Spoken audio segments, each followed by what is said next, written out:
Curious ka ba sa maraming bagay? Kami na ang bahala dyan. Aalamin, tutuklasin at bibigyang linaw namin ang mga katanungang bumabagabag sa inyong isipan. Sa programa kung saan ang bawat sagot ay galing lamang sa mga eksperto. Ang Expert's Opinion, tuwing linggo alas 3 ng hapon, dito lang sa DZRH TV. Ang lahat ng tao ay pantay-pantay lang, lalo na sa ating mga karapatan sa mundo. Nagkakaiba nga lang tayo sa kakayanan o mga kaya nating gawin kung paano ba tayo mamuhay at makibagay sa ibang tao.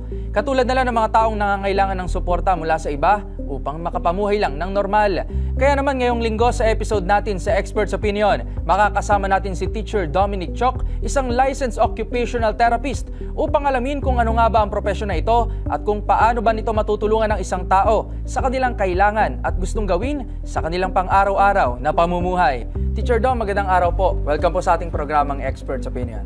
Magandang araw, Rovic, tsaka magandang araw sa mga viewers natin dyan. Teacher Dom, bago tayo tumungo sa ating pag-uusapan ngayong araw, pwede po bang bigyan niyo muna kami ng background or information tungkol sa kung ano po ba yung ginagawa o trabaho ng isang occupational therapist? Okay, so salamat sa tanong na yan, no? So, madalas kasi, ang sinasabi nila kapag occupational therapist, trabaho yung hinahanap namin para sa mga tao.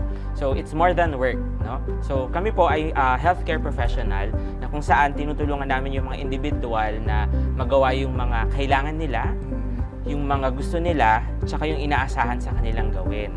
So ano ba yun? So halimbawa, kailangan nilang makakain mag-isa, kailangan nilang makaligo. So tumutulong po kami doon. Or halimbawa, hindi sila makapaglaro. So doon po rin kami papasok bilang mga occupational therapists. Pero Teacher Dom, from the word itself, occupation, ito ba ay sakop lang ba nito yung mga taong may trabaho o working individuals lang po? So, yun yung isa sa mga misconception, no? Kasi nung bata tayo, grade school, di ba? Pag sabing occupation, trabaho, doktor, nurse, pilot. Pero ang occupation is anything or any activity na ginagawa natin na meaningful, no? Or makabuluhan, no? So, hindi lang siya gawain dahil gawain lang siya, pero may meaning siya sa atin. So, anything na nag-occupy ng time, occupation siya para sa amin. Kaya lahat ng ginagawa ng mga bawat tao, occupation siya for us. No? So in general siya, in basic term. Pero sino-sino pa po ba yung mga tinutulungan basically ng mga OT? And meron po ba tong specific na age group lang? So ang occupational therapy kasi pwede siyang maibigay sa kahit anong edad. Okay, so mula sa pagkabata pa lang, pagkapanganak, no? So pwede na silang mag-OT kung kailangan. Halimbawa, hirap kumain, hirap silang maglaro. So doon kami papasok mula preschool to grade school, sa pagiging teenager, meron na rin kaming role dyan. And then pagdating po ng pagkatanda or adult, meron din po kaming mga ginagawa until sa end of life, yung terminal care na tinatawag. So may mga, of course, gusto natin mag-enjoy pa rin sila sa life nila kahit retired na sila o may mga halimbawa nangihina na sila, no? So gusto natin ma-achieve pa rin yung quality of life na tinatawag, na mag-enjoy sila sa buhay, may mga gawain pa rin silang nagagawa na gusto nila. Kanina nabanggit nyo nga po na tinutulungan nyo po ang isang tao na mag-perform sa kanilang daily task. Ito po ba'y para lang din dun sa mga taong challenge or mga PWDs or persons with disabilities po?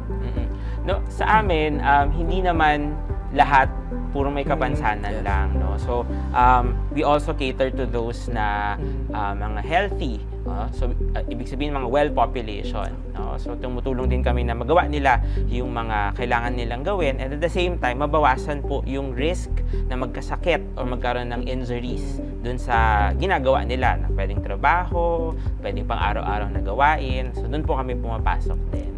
Paano nyo po ba sila tinutulungan at ano po bang aspeto ng buhay nila yung pinaka-focus talaga ng isang OT? So, siguro para mas ma-explain ko sa iyo, Rovic, no? So, kapag may nangangailangan ng occupational therapy service, nagkakaroon kami ng screening or evaluation. Ano ba yung mga gawain na nahihirapan sila? Halimbawa, bata, no? Sa mga bata muna po. Oo, sa bata tayo.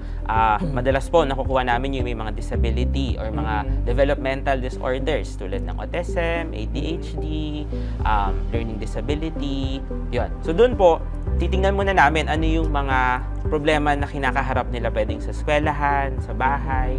And then, mula doon, magpaplano kami ng mga activities or mga tinatawag nating intervention o treatment para matulungan sila na magawa yung mga activities na yun. Halimbawa, hirap siya sa pagkain. Yes po. No?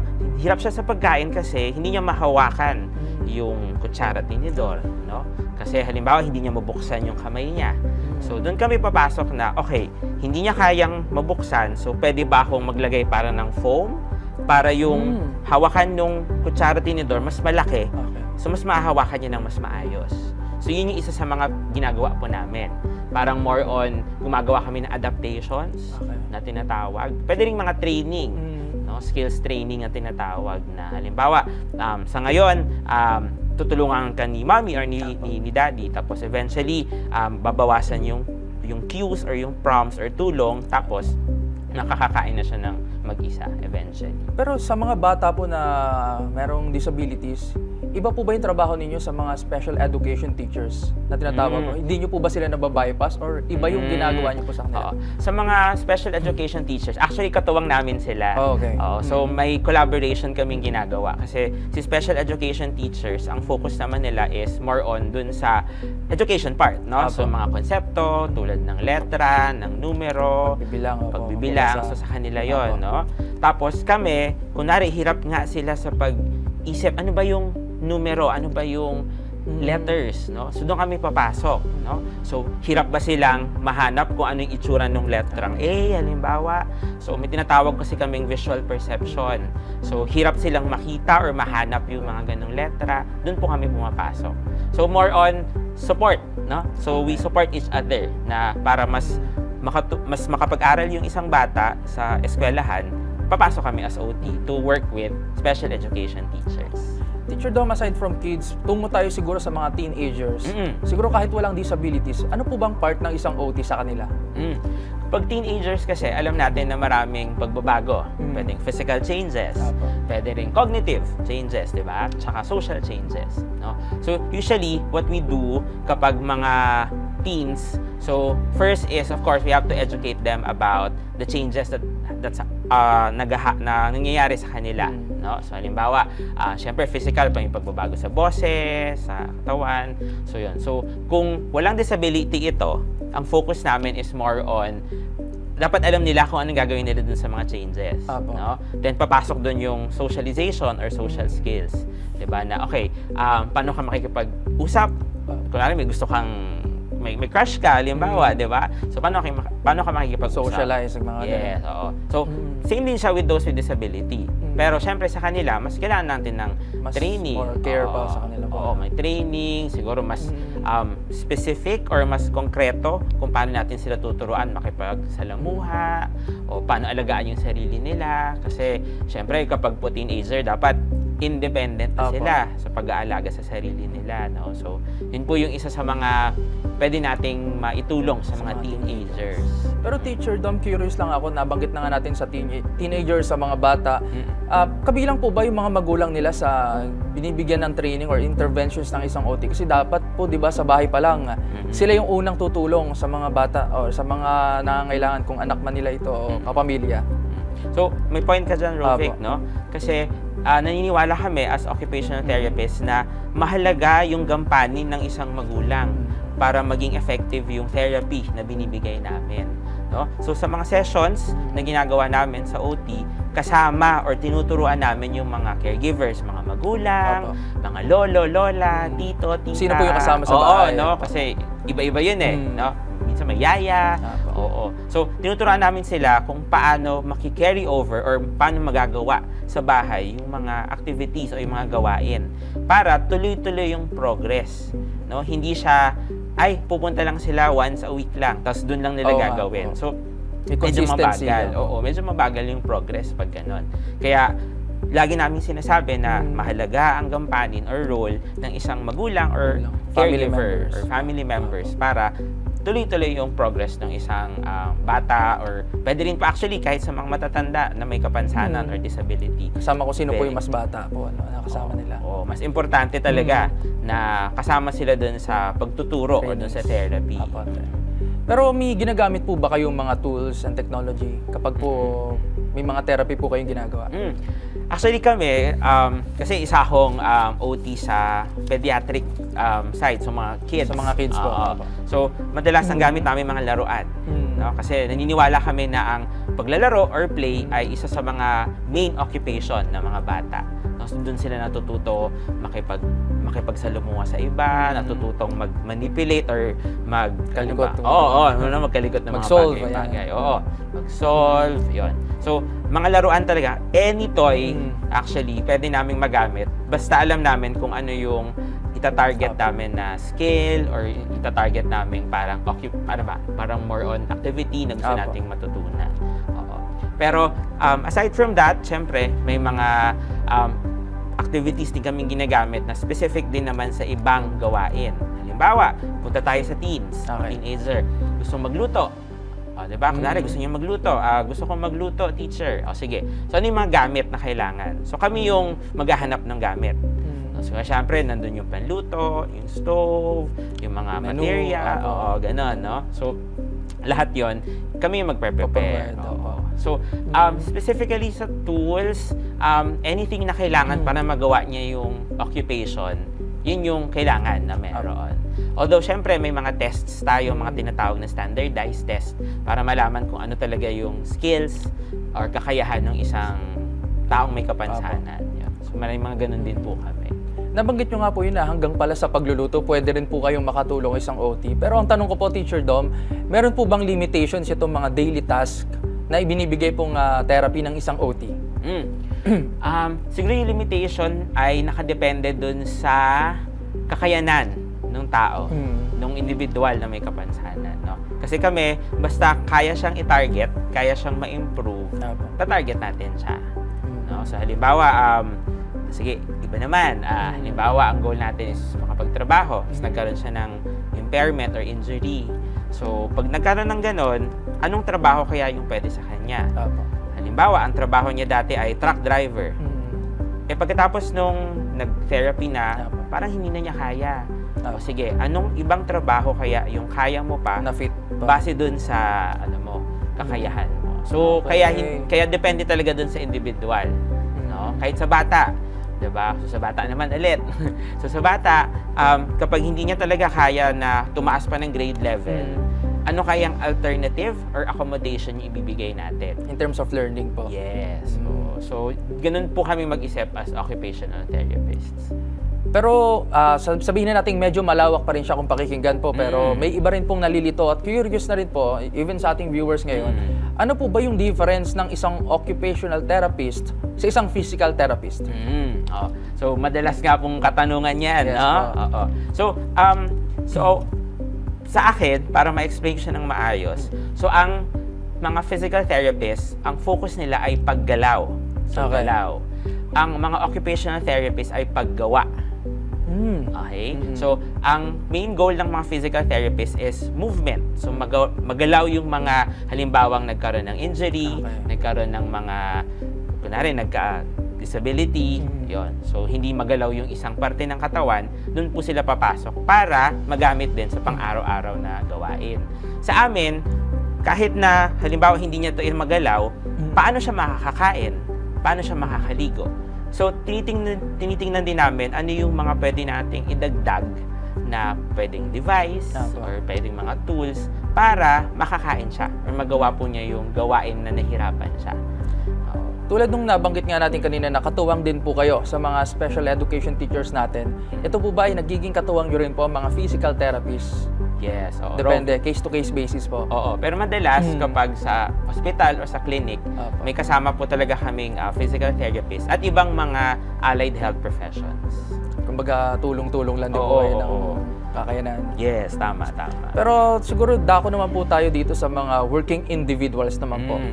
Kadalasan po kasi especially sa mga work from home setups, sa mga office jobs, nakararanas po yung mga working people na to ng mga neck and back pains. Isa rin po ba ang OT sa nakatutulong sa kanila to para magamot ito or mapagaling po?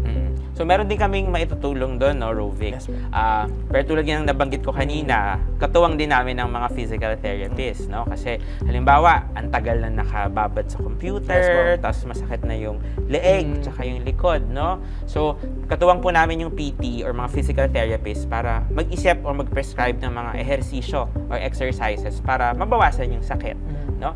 Pero sa amin, karagdagan sa aming mga occupational therapists, ay titignan namin yung kapaligiran or yung environment. Workstation, Oo, mga workstation. Halimbawa, nakita namin, habang nagko-computer siya, ang baba ng table.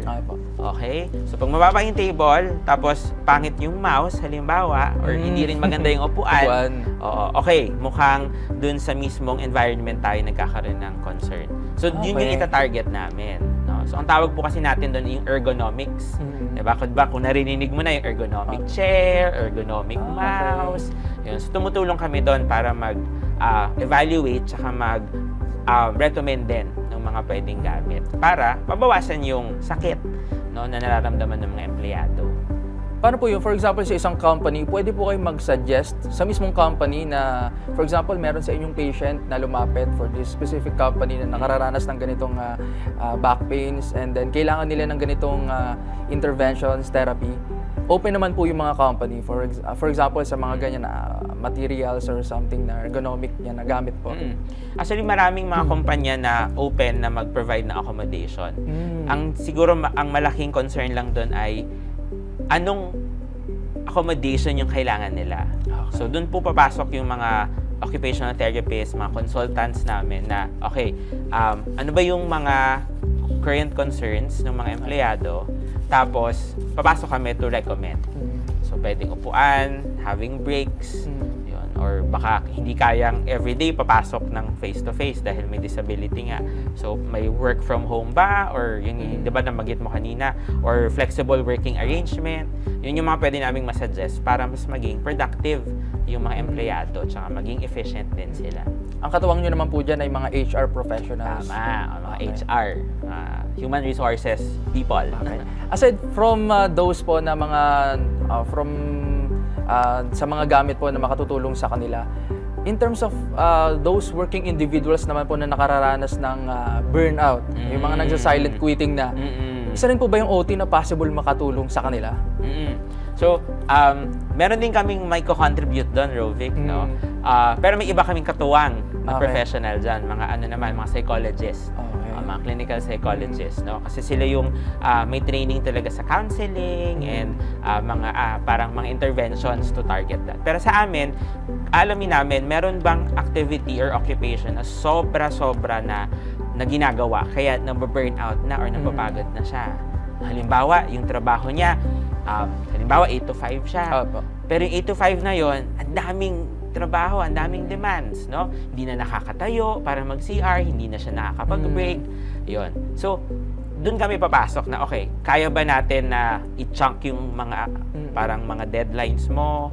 Or pwede ba ang lahat ng mabibigat ilagay natin sa umaga, hapon medyo mas madali ng mga trabaho? Doon kami papasok na, no, para matulungan namin yung empleyado na magstay sa trabaho at maging productive pa din. Then, bigyan na namin sa psychologist yung counseling part kung may mga naiisip sila na negative. No? So, sa psychologist na yun for counseling. Kumbaga, teacher, doon parang ang essential pala ng part ng isang OT kasi ang dami niyang pwedeng partner dito na makatulong sa isang tao. Tama. Hindi lang physically, mentally, emotionally, lahat po no, sakop ng isang OT. When it comes to growth naman po ng isang individual, nabanggit na nga po kanina natin na nababawasan yung productivity ng isang tao because of the poor workstation, setup, environment. Ano pa po ba yung natutulong ng isang OT para mabigyan ng, ma-boost yung confidence naman ng isang tao? Oo. So, confidence more on pwedeng nahihiya sila dahil nag-fail sila, for example, sa trabaho. Or talagang mahihain sila. May mga ganun, di ba? Mga introverts tawag nila. So, kami naman po bilang occupational therapist, pwede po naming ma-improve yung confidence nila, self-esteem nila through social skills training. So, itong social skills training, parang ini-improve namin yung different social skills like how to assert yourself, paano ko ba paano mo sasabihin sa boss mo na medyo mahirap yung trabaho, yun. Kasi di ba madalas mahihain tayo kasi kultura yun eh, no? Pero as OTs, kung sakaling dahil sa disability niya, mas nahihirapan siyang gawin yun, papasok po kami para magbigay ng social skills training sa kanila. Matanong ko na lang ulit, Teacher Dom, curious lang ako. May time ba or may pagkakataon ba na hindi nagsasucceed? For example, kailangan niya ng ganito pero hindi na pagbibigyan. Ano pong possible actions po ang ginagawa ng isang OT? So, kapag halimbawa sa trabaho, tapos halimbawa, hindi nga napagbigyan or hindi nag-ayon yung mga gusto nating mangyari dun sa mga nangyari, no? So, madalas, kailangan namin kausapin yung may disability na bakit kaya nangyari yun, and then ano yung next plan natin. Tutuloy ba natin ito? Like, kunwari, kakausapin ba natin yung supervisor niya? Or kailangan ba nating mag-isip na ng ibang mga alternative plans? Maghahanap ka ba ng ibang trabaho? Yun. Kasi yun nga, bilang OT din na nag-promote ng inclusive workplaces or workplace practices. So, gusto ko mas mapakinggan sila sa offices. So, yun yung gusto kong ma-realize nila na may boses kayo dito sa office or sa workplace. Pwede palang backup po yung mga OT, no, ng mga employees. Oo, pero punta naman po tayo dito, Teacher Dom. Kailan masasabi na kailangan na ng isang tao ang tulong ng isang OT? So, sa ngayon kasi meron na kaming bagong batas, yung OT law, no? So, base dun sa OT law, basta may nag-refer, pwedeng doktor, pwedeng teacher, or pwedeng allied health, na kailangan ng OT nung isang individual, pwede na naming ma-screen or ma-evaluate, no? So, kung halimbawa, si special education teacher, kailangan niya ng OT yung isang estudyante, pwede nang i-refer mula doon. Kasi dati, doktor lang talaga yung pwede, no? Tapos, again, tulad ng nabanggit ko, hindi lang sa mga may kapansanan ng OT, pwede rin sa mga well population, o yung mga healthy population. So, pag gano'n, pwede silang magkonsulta sa OT na malapit sa kanila or may kakilala silang OT. Tapos, pwede nilang idulog yung kanilang concern sa kanila na diretso na, wala nang ano. Pero, parang disclaimer lang. So, pagkatapos ng screening, kung kailangan talaga ng diagnosis, di ba? May ganun tayo, no? So, ano bang meron ka? Hindi kasi kami pwedeng mag-diagnose. Iba na po ang gagawa. So, hindi kami pwedeng magsabi na meron kang sakit sa puso, meron kang sakit sa likod, no? Si doktor talaga yon. So, i-refer namin talaga sa doktor. Pero pwede na kaming mag-suggest ng mga paunang instructions or paunang mga activities na pwede mo nang gawin habang nag-aantay ka ng diagnosis or ng consult sa isang doktor. Teacher Dom, nabanggit nyo nga kanina yung mga healthy population na. May times ba na nagkaroon kayo ng patient or client po na talagang healthy naman siya, nahirapan lang siya mag-perform ng daily task niya dahil tamad siya? May ganito po mapagkakataon? Siguro mga kasama sa bahay. So yun, isa yun. Or yung mga katrabaho din. So pag gano'n naman, syempre, we offer our expert na advice, no, na okay, so sabi mo, medyo nahihirapan kang simula ng isang trabaho or yun nga, medyo tinatamad ka for today. No? So ano ba yung dahilan? Bakit? So papasok na rin kami as OTs doon na ito yung mga pwede mong gawin, try mo to. Try mo sigurong may morning routine ka or may parang pa-quote ka in the morning para lang ma-motivate ka. So I think that hindi lang OT pero siguro bilang kaibigan. Pero since OT nga din kami, may ganun kaming knowledge and skills na pwedeng ma-share din sa mga magtatanong ng ganung mga concerns. Pero Teacher Dom, siguro to be more specific po, what unique contribution do you think OTs can make that other professionals may not? Sige. So, bilang occupational therapist, na nabanggit ko nga, ang talagang tinitingnan namin ay yung mga meaningful activities or occupations, no? Na alam namin na kailangan namin makipag-collaborate sa iba. So, tama. Pero ang siguro, bread and butter namin, na tinatawag, is yung paano namin na-analyze yung bawat occupation and then paano namin sila tutulungan. Yan. So, tawag namin doon is activity analysis or task analysis. So, sa amin talaga yung ano yung bawat parang step na kailangan mong ma-improve para makapaggawa ka ng occupation na yan. Tsaka yung, of course, quality of life yung talagang gusto namin. Sobrang laking tulong pala talaga ng OT sa development din talaga ng isang tao, lalo na sa mga nangangailangan po talaga ng tulong. Pero ano po ba yung status ng OTs dito sa Pilipinas? Marami na po bang OT dito sa Philippines? So meron po tayong shortage ngayon. Oo. So sa ngayon, to be honest, no, siguro around 3,000 to 4,000 yung mga licensed na OTs dito sa Pilipinas. Pero marami din kasing naghahanap ng opportunities sa ibang bansa. Okay. No? So tanggap naman natin yon, hindi naman natin sila parang kine-question kasi choice nila yon. Pero dito sa Pilipinas, madami pa rin talaga nangangailangan ng occupational therapy services. Lalo na sa mga malalayong lugar, no? Hindi abot sa ng probinsya. Meron mga ilan-ilan, pero hindi sila ganun kadami para makater yung dami ng mga may kapansanan. At yung mga kahit walang kapansanan ay kailangan ng OT.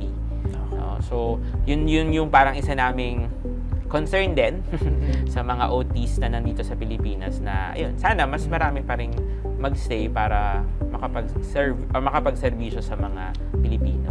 So parang yung bilang po na yun, parang hindi pa siya sapat para punan po yung pangangailangan din ng mga kapwa nating Pilipino. Maintindihan naman na po natin dahil yung reasons nila ay hindi naman din ganoon kataas ang ano dito sa atin sa Philippines po. Pero bago po tayo magtapos sa ating talk, Teacher Dom, baka meron po kayong mensahe po sa mga taong nais din po na maging OT someday, na pinupursu din po itong profession na to. Okay.